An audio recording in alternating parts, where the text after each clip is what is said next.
Welcome to Prodigal and the Priest, a podcast about faith, sports, and two friends from different cultures. I'm Joey Scansella, joined by my co-host, Father Paul Bechter. Father Paul, how are you doing? I'm doing good, Joey. How are you? I'm doing all right. You may hopefully hear an audio upgrade. We're using a new audio software. The only problem with this is to make this happen, obviously you have to be in the near vicinity of each other to connect to this new software. But being that Father Paul is under kind of house arrest and quarantined to his house, we were thinking, how do we do this, right? So we came up with the brilliant idea.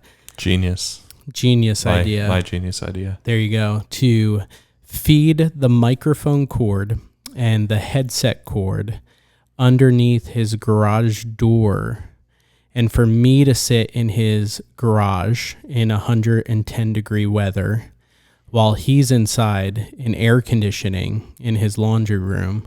And so it seems pretty fair to me, right? Yeah, no, it's fitting to our states in life.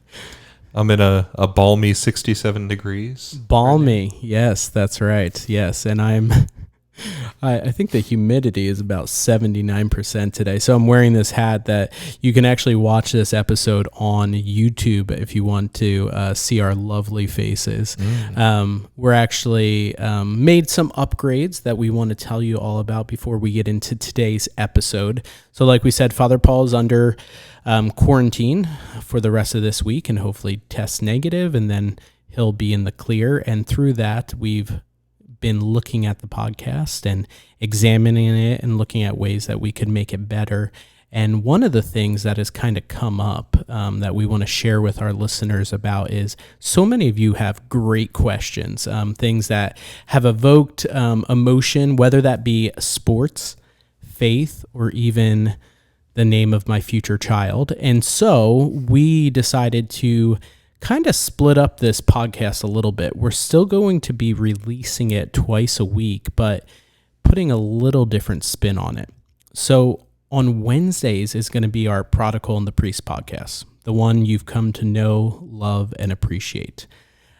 Our Friday one we're going to release, so no longer Tuesday, Thursday, we're going to do Wednesday and Friday. Wednesday will be our regular one, and Friday is going to be Prodigal and the Priest and me, because so many of you have so many awesome questions, whether that's from Father Paul's morning reflections or our podcast.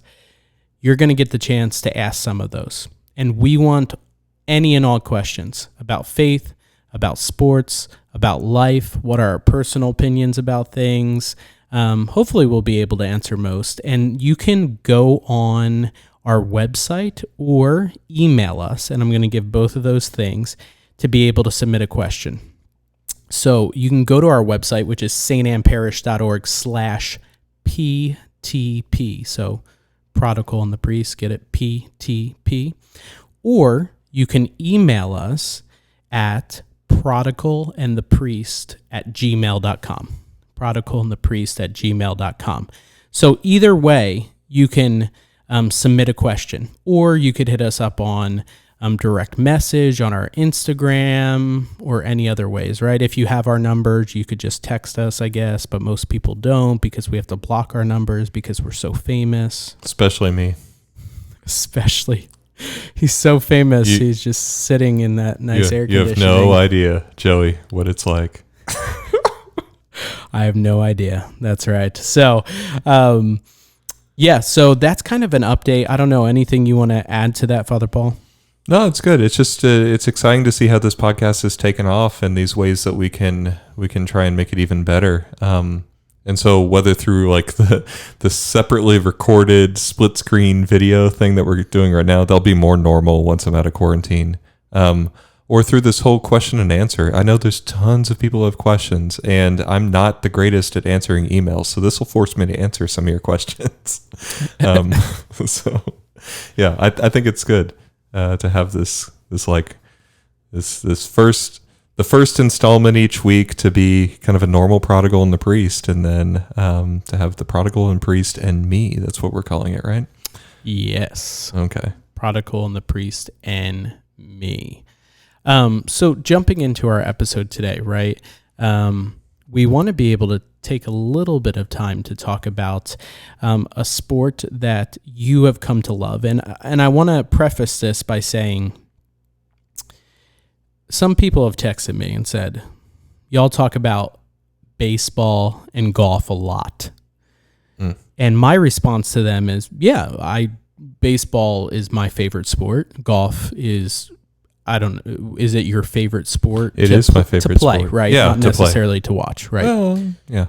Yeah, there, you like watching it. But definitely to play. Yeah. Those are the sports we grew up each playing and loving. And so some people have been like, when are you going to talk about football? I'm like, yes, we will talk about football. I promise you. Okay. When there's something to talk about. Yeah. Like we could talk about Dak's contract. Right. We can talk about different things like that, but it's like free agency. Right. Why don't we talk about the things that are a little bit more relevant? And also we're just getting this podcast off the ground. So to bring that up, you love golf. Why is that? I started playing golf when I was, I don't know, probably like 12, something like that, in Bermuda. Okay. So I grew up in Bermuda, right? I've talked about this before. The triangle. Like the triangle. How many times do people ask that? Every time. And then I clarify and they're like, cool, so Barbados, right? And nope, it's not the same place. Not Bermuda. The same place at all. And there's a fair amount of golf courses for such a small island. Like it's 20 square miles. It's a tiny place. But there's a decent amount of golf courses. Some of them are really nice, like places that I could never get onto if I didn't, have connections or something. I don't necessarily. So, but through junior golf in Bermuda, you could sign up, and for a very reasonable fee, you would get to play in a junior golf tournament every week, oftentimes on these really high quality courses. So that's what I did from the time I was 11 or 12 until I graduated high school. Just growing up in Bermuda, playing a lot of golf. And I forget why exactly I got interested in it. My dad had these crusty old clubs that he'd had forever and never used. And I just started hitting a tennis ball around our tiny backyard with them. And then from there, just got really into it. So golf was my sport. I played a lot of other sports growing up. I did play baseball as a pitcher, among other things.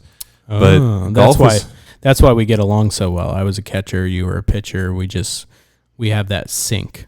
Right, exactly.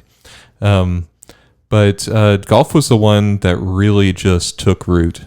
And it was also one of the reasons that I went to University of Dallas. It was a small enough school where I could play on the golf team. I was good by the time I graduated high school, but I wasn't like really, really good. I was a 3 handicap. Didn't you... And for someone like me, who's humble like, brag. Yeah, I don't even know what that means. So the brag didn't mean anything. So what does that mean to our average listener? Like, what does a handicap in golf mean? Oh, a handicap in golf is a way that you can play with someone who is way better or way worse than you, and even the scales, especially if you're playing for money or something like that. But also if you're just playing for bragging rights. And so it's a number of strokes that the better player will give the worst player to kind of even things out. And a 3 handicap is pretty good. It means that you're shooting close to par, more often than not. In the 70s, sometimes high 70s, but oftentimes low 70s to get down there. I will say that, when I was graduating high school, it was a 3 handicap. It's never been anywhere close since. And I don't even play enough right now to keep up a handicap. And you kind of got recruited, right? To University of Dallas a little bit. So like I said, that was one of my criteria for going to a university, and the golf coach at University of Dallas went and talked to me because I'd expressed interest. And I was all nervous, like, oh, I could actually play on a college team. Like, please take me to play on this college team. I didn't realize how bad University of Dallas was, or the fact that golf coach at golf, not at academics. Yeah, at golf. No, they excel at everything else. But that golf coach was actually their basketball coach, and they just needed somebody also to do golf coach stuff, so he did that on the side. Basketball coach first. Golfing coach second. Yeah. We played in a tournament one time out of state, and he was in the clubhouse watching March Madness like the whole time. it was the best. So watching basketball while we're out there just losing miserably in this golf tournament, we were so bad. But it was a lot of fun. It was a good experience for me to play collegiate golf. Collegiate golf, that's awesome. And we thought about this episode in reference to golf for a few reasons. So before you turn it off and you say, I'm not interested in golf, I think Father Paul has a few points about golf that will make you think a little bit of how this can relate to the faith and why this is so important. Also, second is, we got called out by one of our listeners, Father Paul. So one of our listeners gave us a subpar review, and I think he was a little upset because you had said you had beaten him handily at golf recently. Also, I wish you could see the picture behind me. The sun is like flashing in and out like this room is possessed in the garage like Stranger Things. So thank you once again for sticking me in this warm garage. So, but Jaime Resendez, we'll just say his name and be vocal. Shout out, one of our avid listeners. You said you beat him handily, right? Yeah. No, it's true. And he took a little offense to that. He took some offense, but I'd like to address that. Okay. So Jaime and I played, it was a while ago now because I've been quarantined for a while, but we played and I don't know, maybe I beat him by 4 or 5 strokes. The count was there's a dispute about the count at the end. But I used the word handily to describe my victory because really it was never in doubt. And the final score wasn't reflective of that just consistent dominance throughout the entire round. It's kind of like when a basketball team draws kind of close at the end as far as score. It's garbage time. Yeah. It's garbage time. So yeah. But no one worried. Handily. Yeah, no one worried that never whole time. In doubt. Yeah, never in doubt. Never in doubt. So Jaime, if you're listening, because we know you are, Father Paul wants a rematch and is willing to wager this for this podcast, that if he loses, you get to make an appearance on the show. Okay. We will have you on the show, on the podcast. If not, then we have to make an appearance in one of your YouTube videos. Okay. So the wager has been set and we hope, that is available to happen. So he'll have to let us know. But in regards to golf and the faith, right? Getting back to kind of the topic at hand, you talk about how golf is can be kind of a virtue builder and a aspect that you kind of draw to the faith, right? So explain that a little bit, what you mean by all that. Yeah. So I mean, every skill, every sport especially is significantly a mental game. It's something that you're playing against yourself, but golf especially, you're really playing against yourself in golf. Right. And there's a couple aspects to this that I think really just dovetail well with our faith. And the first basic principle is that this is a Thomistic principle. It's a theology, philosophy principle that grace builds on nature. And what we mean by that is like the natural virtues that I develop in my own life, or that you develop, like those become avenues through which grace can work and can build and can elevate. And in golf, so you have to put in a lot of practice. That's maybe the first point. Yeah. Golf takes a lot of tedious practice. Other sports do too. But part of the reason I got so good when I was in high school is that I had the time and I enjoyed the solitude of practicing and just almost the monotony of it. I found it relaxing. So it was almost like it had a meditative quality to it. Right. And you're out in nature, but also just like practicing 3-foot putts, practicing 5-foot putts, practicing putting with my eyes closed until that stroke is just ingrained. Like you're building the virtue or the habit, right? Same thing. It's just virtues are habits oriented towards the good. Right. So you're building this habit, and like that dynamic alone, I think, can teach a lot about building habits in the moral life. But there's other aspects of golf that I think work really well with the faith as well. Like, for instance, golf is the only sport I know of where you call a penalty on yourself. Like, you have to hold yourself accountable. And you can get away with so much if you want to. You can kick the ball out of the rough. You can drop a ball if you lost it. Like, nobody is watching you unless you're playing on the PGA Tour and there's TV cameras everywhere and drones and stuff. But like, when I was playing junior golf in Bermuda, nobody was watching me like a hawk. Like, I could have cheated. Right. And having that ability, right, that freedom, the possibility of cheating, especially say I'm playing really well and then I make a dumb mistake and everything, you're at this crossroads. Right. There's sort of the virtue of just honesty and integrity. And you have no one else to blame, right? Yeah, like, you have no one else to blame. Yeah, we both played team sports where you could say, okay, the pitcher threw a bad pitch, or this person, the quarterback fumbled the ball, whatever the analogy is, right? But in golf, it's you. Yeah, and you have to play within yourself, especially when you're hitting a driver. For instance, I could hit the ball pretty far in my So a driver, for those who don't know, right? You take the driver out. That's what you would start off a long hole on. That's going to be able to drive the ball a long distance. Yeah, it's the club that'll go the furthest. You're trying to hit as far as you can. But there's something about just holding the driver in your hands, getting up where you want to swing like out of your shoes. and that's not an effective way to play. And sometimes it's a lot better, but it takes more discipline to leave the driver in the bag and to go with a smaller club to hit the ball shorter, because you know that you need to be accurate in the situation. And so like that kind of decision making is also sort of, it's humbling, right? Right. Because you're like, I can do this. And you have to tell yourself, no, you can't. Right. This is the percentage play. Go with this. It's about, you're playing the long game. And again, just to map that over onto the moral life, like, we tend to think that we're a lot stronger against temptation than we actually are. And that's our pride speaking. Like, we're all sinners. We're all pretty weak. And we have to actually take that weakness into account, take it seriously. Right.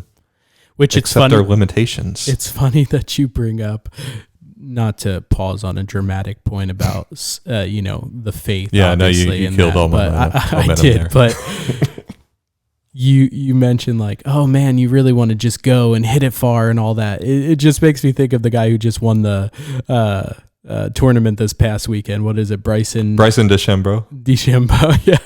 Like, he revealed, okay, if you don't know anything about this guy, he put on like 30 pounds. 40. It's at 40 Okay, now. 40 pounds. I pulled up, actually. I'm looking at it right now. This is what they say his usual diet is per day, okay? Breakfast, 4 eggs, 5 pieces of bacon, toast, 2 protein shakes, okay? Then midday, he eats a peanut butter and jelly, a protein bar, then has 2 more protein shakes mid-round about when he's like practicing, and snacks after.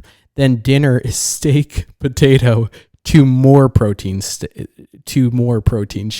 This guy has 6 to 8 protein shakes a day, and he can hit the ball a very long way. But also, I don't know if you saw that this past weekend. He kind of like yelled, got into it with a cameraman. Did you see all that? I didn't see that part. Okay, so I'll be curious. You take a look at it. We'll have to talk about it another time if you thought it was justified or any of that. But that's sorry to derail the whole faith aspect. No, it's okay, because he's super interesting. He was a physicist, and he approaches the game in a really scientific way, to a level that few other people are willing to go. And he's really polarizing because of it, but I think it's pretty awesome. He's like 6'1", he was 180, and now he's like 220 or something. And he's not really trying to pack on muscle, just mass, so that he can hit it further. But he averaged 340 yards off the tee over this past. Which, if you don't know anything about golf, which is incredible. That's like the average person is hitting what? Like the person who just goes out on a Saturday and plays golf is hitting like 200 to 250. Yeah, that's kind of a normal so range. So he's hitting 100 yards further than that, and he was extremely accurate. Drove the ball extremely well. and has just, because of just packing on more mass, but being able to keep his swing, and he calculated all that out. Like he's significantly increased his length off the tee. Yeah. I think it's really interesting. But getting back to the aspect of faith, because I derailed you, which I apologize, is that you have nothing to blame but yourself in golf. You are able to work on this character and on this virtue, much like in our faith, in our prayer life, in the sacraments, in any of it, right? Going to confession, that these are things you're called to work on. And that, right, in a golf game where it's like, oh, I can't hit the ball long, I'm going to drink 6 protein shakes, right? I'm not praying well, so I need to learn the discipline of prayer better. I need to, go to confession, all these things, right? There's correlation there that you brought up. Yeah, and you just have to, a big thing is just putting in the time.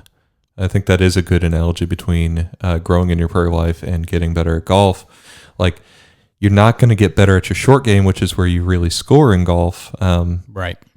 You're not going to get better at that kind of finesse stuff unless you just put in the time. And I think often in our faith, we want to draw closer to Christ, but we aren't willing to put in the practice. It's weird to call prayer that, but it kind of is that. Just to spend the time with him. And I mean, it's a friendship, right? It's a friendship with Christ. And the only way to get to be better friends is to spend more time together. Absolutely. That's one aspect of it. I was actually just thinking of something else too, with golf, and then completely forgot, so I shouldn't have brought it up. So we're really on our game, everybody here. Yeah, firing on all cylinders. Firing on all cylinders.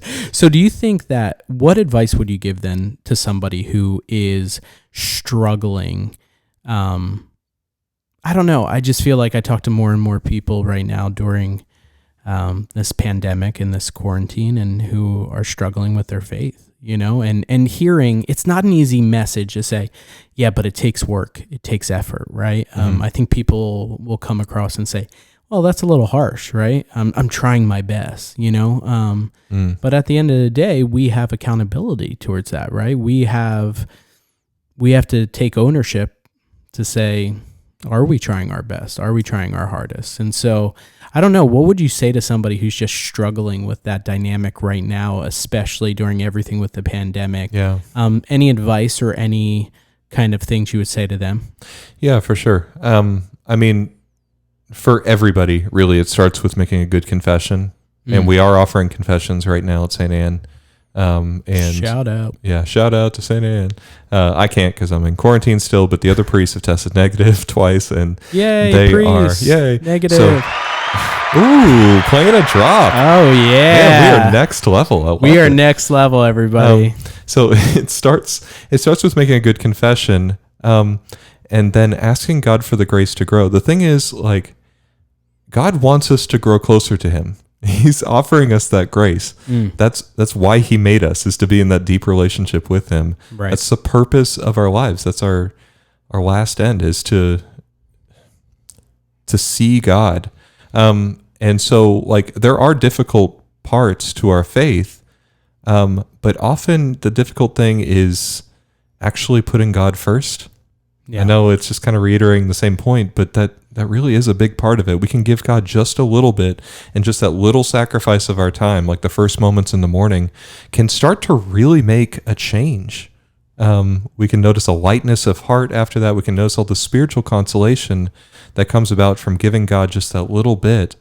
And that can make us want to give Him more and more and more.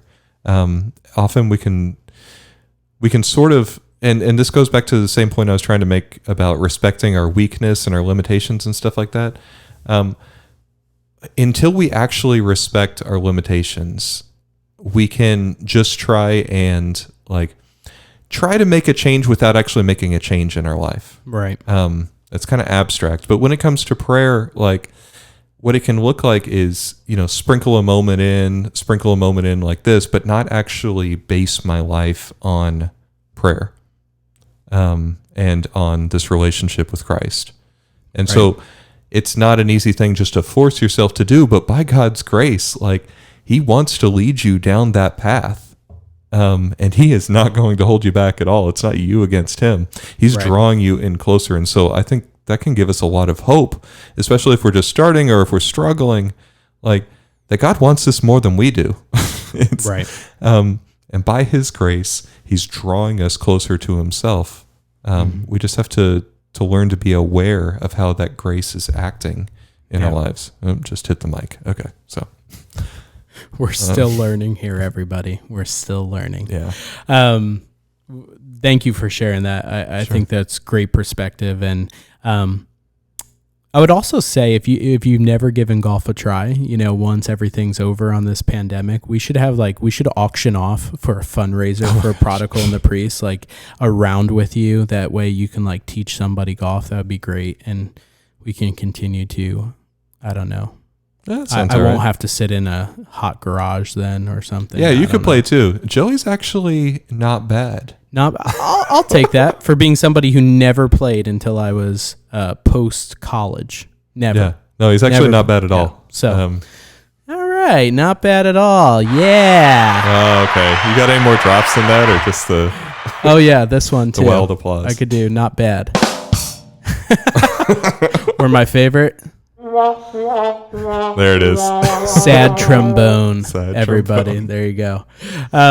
Anyway, so we want to come to our closing segment. What we do is, what are you watching? What are you reading? What are you thinking? Or reading? What do you watch? What are you reading? What are you watching? What are you thinking? Either way, whatever way you look at it, I think it's hilarious. I had somebody text me after episode 5. They're like, "Oh my gosh, what do you guys like read so much?" Here's the key thing, people. I also mention books I've already read, so I just appear to be smarter than I actually am. So, anyway, Father Paul, what are you watching, reading, thinking? What am I watching? I'm watching. I watched a movie called Ushpizin. I never know what to say to you. Now I can just say it's an Aramaic titled movie. It means guests of Sukkot.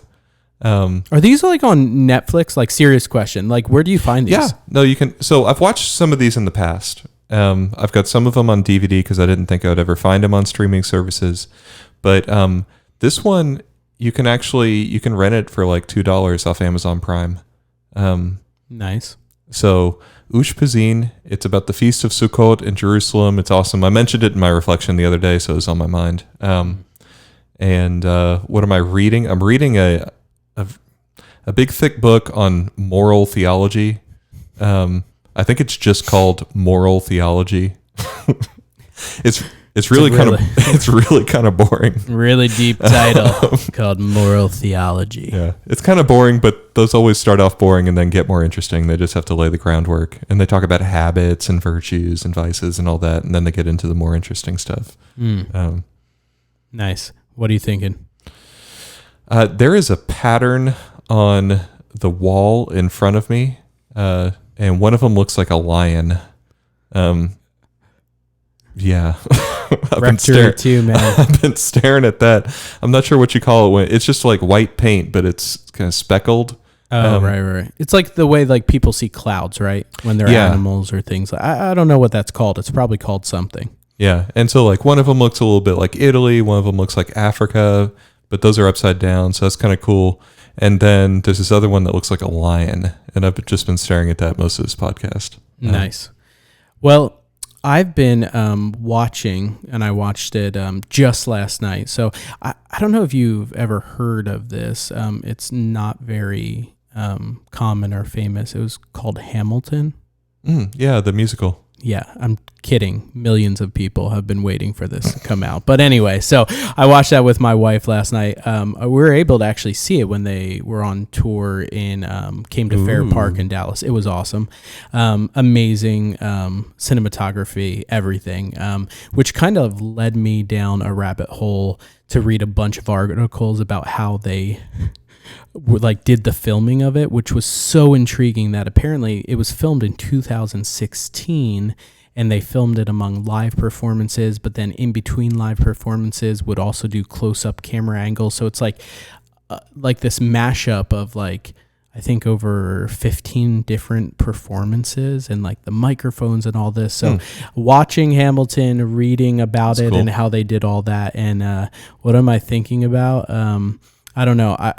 If I'm being honest, everybody, I'm thinking about how we can create our own drops for like the intro to this segment and everything like that with like a really deep voice or something, you know, that was just scary. But anyway, like a really cool deep voice that's like watching, reading, thinking, you know, something like that. I like it. Yeah, like wouldn't it. that be cool? Yeah. But besides that, hopefully this listening experience was a little bit better as we get a little bit better equipment for y'all. And we definitely want to encourage you. So this is coming out tomorrow, Tuesday. But then next week, our regular episode will be Wednesday. And Fridays will be Prodigal and the Priest and me. So we'll be taking your questions. And you can submit questions various different ways. So you could email us at prodigalandthepriest@gmail.com.